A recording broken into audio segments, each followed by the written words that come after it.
It is a joy for me, especially here in Lviv, to greet Oleksiy Arestovych, who is a military expert and psychologist. You are the author of the well-known Warm Ocean strategy. As we see, Warm Ocean is not applicable to the beasts. That is why we want to hear your ideas from you personally, as an expert concerning the current events. We've entered the second stage of the national revolution, which takes place in Ukraine. The first stage really lasted for a month and a half. I'd call it a national uprising. It was a stage when it was possible to get off light. At the second stage, the situation became happening under strict control of Moscow KGB-servicemen. And it can be proved. As a formal special forces officer, I get information from certain credible sources. My friends and colleagues help me in the way that they think they should. All departments of FSB stay here as pro-Russia organizations. Patriotic organizations, for instance, the Aeroflot-Kharkiv. All the FSB stuff. Definitely, at the Podol, there are many of them. And in a certain way, many people were taken hostage by these evil games, and the government as well. Though I do not want to praise them, even our beloved president was taken hostage by this situation. Since they do not consider his interests, they do what they want. Yuriy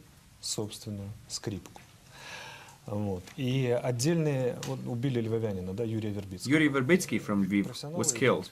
Professionals and specialists say that judging the way he was killed in the forest, we may say it's a job done by military people who work at the Caucasus. Everything is done neatly without leaving any signs. All the methods and style resemble the death squad from the Caucasus. Moreover, Ihor Lutsenko, who was taken hostage with Uriy Verbytskyi, says that those people who tortured him are ignorant of the situation and they speak in a specific Russian accent. Their Russian is not the Ukrainian Russian type accent. It sounds like a typical Kostroma accent. What does this mean for us? What does it mean that FSB works here? It means that Russia deliberately suppresses Ukrainian revolution. Deliberately suppresses. I think that these are Russian specialists who work in the so-called Berkut and the crowd. Again, we may judge it from indirect features. The way they treat our Ukrainian symbols, the rage they express concerning our national symbols, how they tear down flags, etc. The way they beat up journalists and abuse them. Sure, they abuse other people. Well, our Berkut is not excellent either. This is a criminal gang, which sometimes works for the police. They have absolutely criminal ideas and laws. Their reputation is like, somebody should be afraid of us, despite the fact who Yanukovych is. So the reputation is to inspire terror. We are cool guys. We are the Berkut. We are arrogant, we will suppress you, and you have to be afraid of us. Though I think even Berkut won't tear down our flags. However, they do wear USSR t-shirts, listen to the Lube band. Nevertheless, such things show that something is not adequate at all. So, under such conditions, what strategy of behavior would you draw up? I'm caught in a trap, me personally, as Uriy Verbytskyi was. The thing is that Lutsenko is an intellectual. As a psychologist, I wrote the Warm Ocean strategy. It is a peaceful protest, a positive protest. It is very effective to a certain extent. Yes, the strategy is not about how to topple the regime, but how to change society by changing yourself with certain efforts, grassroots organizations. It is the issue of common good. I started this job, also I conducted seminars here in Lviv. This way went on and on and on and on, and now my nation is getting killed. Sorry for the pathos. I am a Ukrainian officer. I gave oath to my people to protect them from any enemies, so I'm caught in a trap psychologically. What peaceful protest? I've got torn between being a psychologist, I like people, and I am torn between being an officer who sees people being killed. I guess I know what's going on, analyzing the situation. I want to show solidarity with Uriy Verbytskyi here. I think it is necessary to take weapons and to protect people. However, we should create some limits for ourselves when it comes to weapons. And we have to remember about some things. First of all, people are getting undressed, beaten. Lots of them are in the morgue. Death squads are in action. This must be understood. There is no use talking sense into them. Exactly, no sense at all. These people have a totally different psyche, and we may recognize them by their actions. We should judge their actions. They catch people in Kiev, even in Vinnytsia. Just recently, they actually caught an activist who organized peaceful protests in regional hall. These are the people who do not take the detained to a ward, police, interrogation, whatever. They catch activists, and then corpses pop up in forests around Kiev. This is the job of the death squad. They take activists away, question them, duct tape them, and torture them. There is video evidence of torture, as it happened with the guy in the cold who got knife cuts. Then he was asked to sing a part of the national anthem. Ukrainian special forces abuse Ukrainian patriots and make them sing the Ukrainian anthem as a joke. It is abuse. Are they really Ukrainians, even if they have Ukrainian citizenship? This is the death squad. Now Yanukovych arranged roundtable negotiations. Do you think that killing and kidnapping will stop? I think it's a rhetorical question. They will go on, even if Berkut goes away from the streets, disguised Berkut, who works together with the Department Against Organized Crime. It's a unity of criminals. It is complicated for people to fight with them. People maybe are mistaken. It's the collective unconscious. It's an element.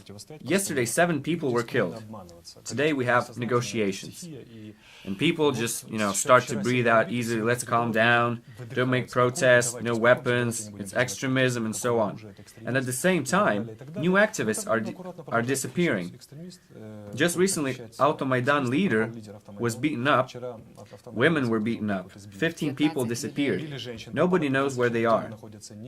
One of them is at Dnipro police station in Kiev, where the others are. Nobody knows. But new, unidentified corpses are being found in Kiev right now, in Kiev morgues, again and again, and with signs of torture. They were not just killed, it is a deliberate intimidation. Such people get satisfaction from that stuff. They consider us to be sheep. We should be killed and sheared. They value only strength. If we do not oppose, they think, well, that's great, we can act. What does it mean to oppose force? What do you mean? Well, we offended you, but you do not react. If there's no reaction, you are a loser. Let's beat more. This is a citation. So be there a reaction or not, they will go on. They will suppress. They care only about their reputation. They think that, well, even if Yanukovych is toppled, we will still stay. Militia, Berkut, special forces exist irrespectively of who is in government. There will be illustration. Some guys will be expelled. But we will go on beating those demonstrators, but now just, for a different government.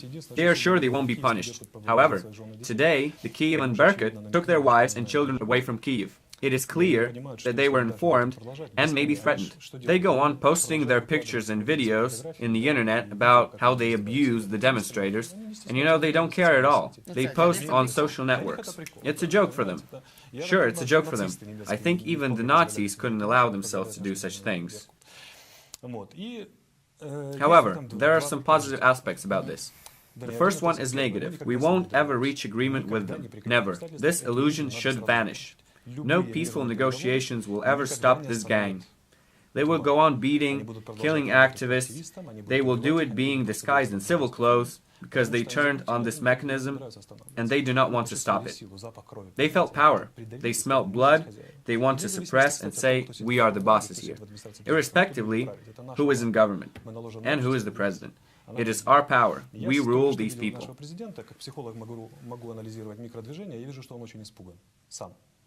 Он сам испуган.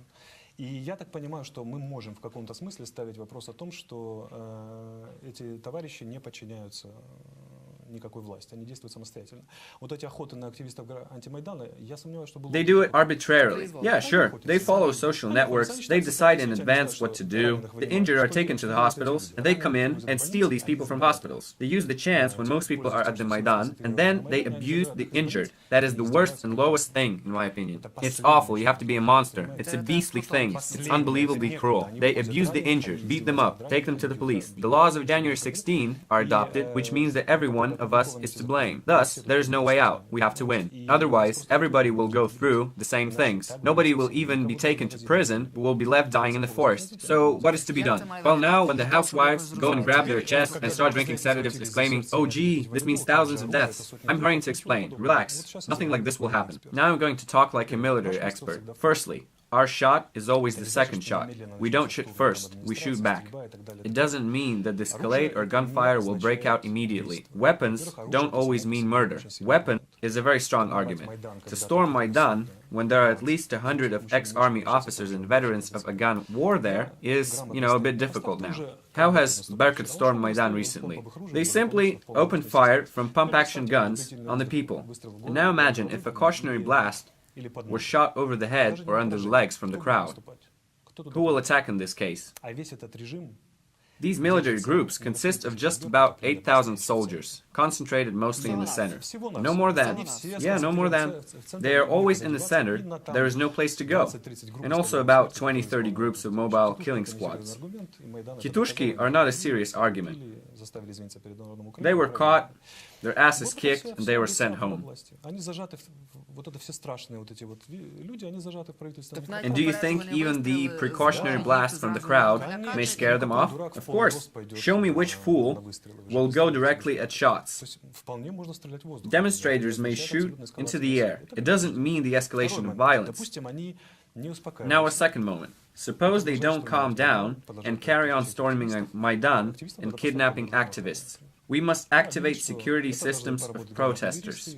The opposition, the leaders of the Maidan, and experienced lawyers must work out this moment explaining that now there is a special legal period in the country and we must provide security for the people.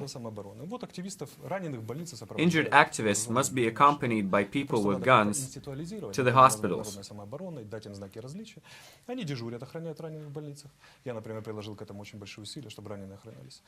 И сопровождались. И они, Майдан защищается, да, и какие-то отряды самообороны патрулируют город. Already defense volunteer squads protect the city from all kinds of Titushki groups, because these groups break shop windows, burn cars, and cripple people. Every evening, they make this kind of entertainment for themselves. But I think they will calm very quickly, because such things are a kind of existential choice. It's not the same thing to fight with batons and even stand under Molotov cocktails when it comes to gunshots. It's a psychological turning point. Exactly, essential turning point. Even inveterate criminals won't hesitate when it comes to the question, should I risk my life and my family's well-being for Yanukovych's family's sake? I persuade you that they will choose their lives. They are ideologically decomposed people. An officer who was taken a bribe once, and I hope you understand that they cannot exist on a salary of 150 euros. This officer is morally degraded. He betrayed the oath, the constitution, and himself as an officer. Everything is based on reputation here. They work at frightening people. All this arrogance will soon disappear. It will easily disappear when the first shots are fired. Only this can set the situation at rest. Some may name this an escalation, but I'm ready to demur and confirm that this will calm the unrest. A sort of pacification. Yes, if Maidan arms itself properly, blood won't flow. Moreover, it will guarantee that blood won't flow. You know, I'm an officer. I dealt a lot with weapons and soldiers in different countries of the world. And usually, when there are weapons involved, well, you know, among the officers there are a lot of goons who like to shout. But when weapons are involved, even they begin to talk quietly and become friendly, because the weapon itself makes a point. Armed Maidan doesn't mean gunfire in the center of Kiev. Armed Maidan, in 90% of the instances, means peace, because neither Berkut soldiers nor sharpshooters will attack knowing that they may be shot at in return. Everybody can attack a passerby, but it's harder to attack a security man or a man with a weapon. A security man won't shoot at you until he is attacked. Weapons at Maidan means the pacification of the situation. That's what the Ukrainian army could do. The army could divide people, and Berkut, these monsters, providing in such a way peaceful protestation. Who could agree to take such responsibility for, let's say, an armed sentry of Maidan? Well, Lutsenko has made a political statement. He is a politician, and he holds all the cards. He is an ex-minister of defense as well. Or some other military-related people like him could do this. Or maybe veterans of special service. Yeah, veterans of special service or veterans of different wars. There are more than 60,000 officers in Kiev with fighting experience. So, do these people actually exist? I'm not asking you to spill information, but...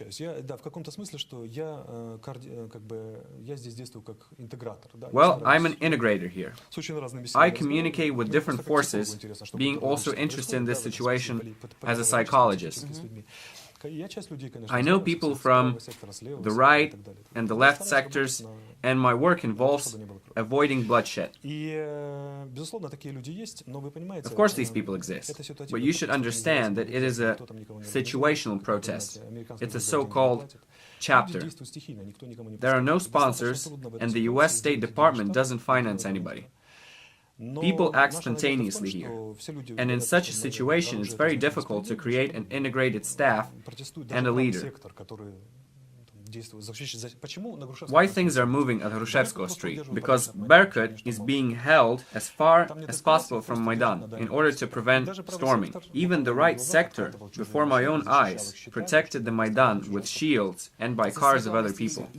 It points to strong consciousness, of course. These are motivated people. In front of my eyes, young men with sticks and shields, amongst fire and flying stones, picked up garbage and threw it in the bins.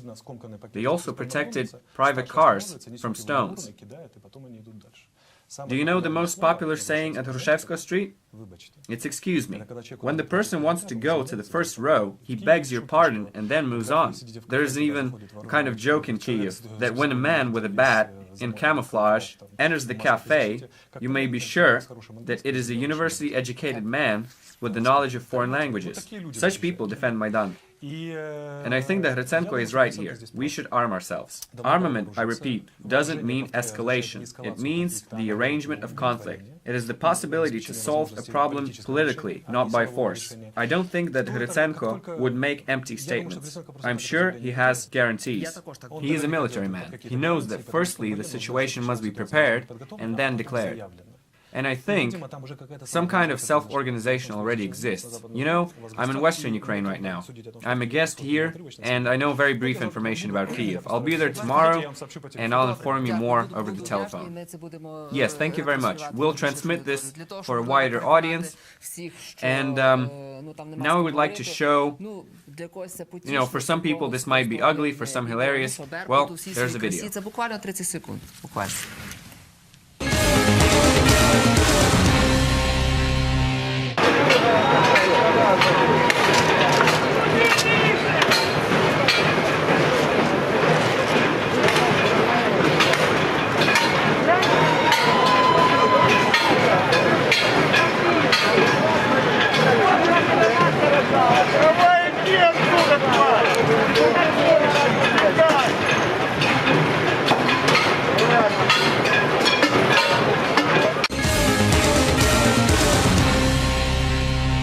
Надо по факту принадлежности к организации судить. Такі непристойні жести, ну це вони така зневага, це в них... Да, их надо судить, и They must be judged, and every case must be examined personally. They will sell each other very quickly when taken into custody, and will know the names of those who shot, who beat, and who undressed people. And they will all receive condign punishment. Пане Олексію, ну, я дякую за все те, що ви тут висловили. Thank you very much for all your information. You told us very important things. People who make decisions in our country now have, you know, some information to digest. Could you make a finishing statement to sum up this conversation? I want to ask people not to be frightened. Though this entire situation completely smells of criminal activity and smells like an FSB scenario, we are the majority. We are stronger, and the first shock after the first killed activists have passed. I propose to act. Today, in a peaceful way, administrations were taken in Lviv, Rivne, Zhytomyr, and Ivano-Frankivsk. We should declare the rule of the people. We will win without doubts. There are only 8,000 of them, miserable and very mean people, and about 20-30 groups of FSB agents. I do not speak about bloodshed or escalation of conflict, but about peaceful, family-type negotiations, where we could decide how to live, where to move, what to do, what laws to accept, and think about the choices we have. And trust me, this gang will soon be punished. They will all be caught and arrested. They will not hide. They will not have a chance to hide from any of us. Thank you. Our guest was Oleksiy Arestovych, a military expert and psychologist. I am grateful for every word you said.